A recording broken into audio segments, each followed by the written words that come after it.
Elle se dit prête pour un Sankuru gagnant. Pour y parvenir, Cyrilla Kotananga a besoin de la main d'associations des fils et filles du Sankuru et pris de bonne volonté.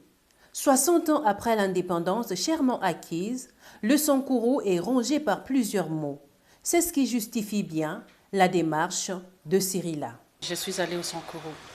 J'ai sillonné les Sankuru et j'ai vu la vie sur place.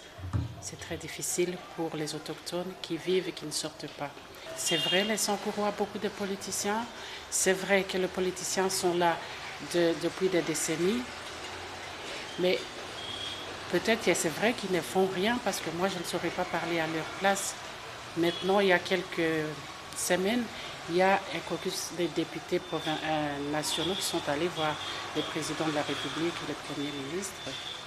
Et ça, c'est comme si ils ont réveillé chez les jeunes encore cette envie d'injurier. Alors je me dis, dès mon temps, il n'y avait pas ce manque de respect des aînés. C'est vrai, on a des députés, mais au Sankuru, il n'y a pas que les députés, il n'y a pas que les politiques. On est nombreux, on est plus d'1 million, je crois. Et sur ces millions, on n'a pas 30 députés, on n'a pas 30, comment dirais-je, hommes politiques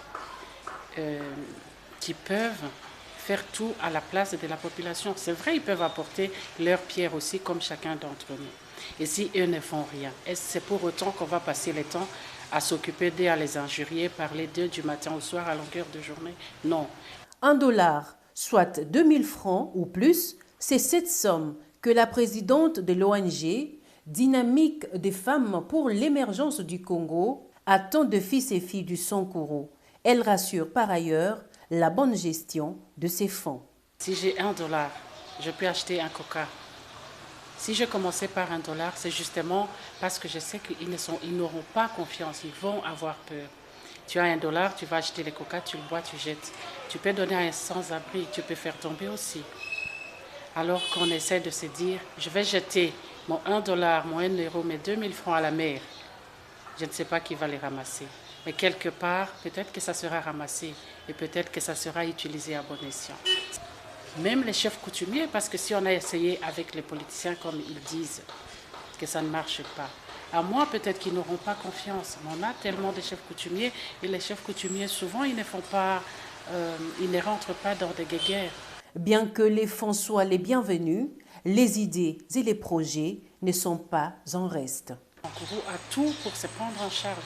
L'autoprise en charge est possible s'il y avait l'attente entre nous. Mais même avec nos différences, je pense qu'on peut faire quelque chose parce que les soins de santé, pour l'instant, ça ne va pas. Comme je dis, les bâtiments sont là, mais qui ne servent plus à rien. Tu peux rentrer dans un hôpital, mais c'est un mouroir, ce n'est pas l'hôpital. Souvent, ils n'ont même pas les garrots pour faire une prise de sang. Toujours dans cet élan de la conscientisation de tous les Sankurois, Cyrilla Kotananga projette des rencontres de réflexion, des formations, mais également des conférences sur comment relever son Sankuru natal.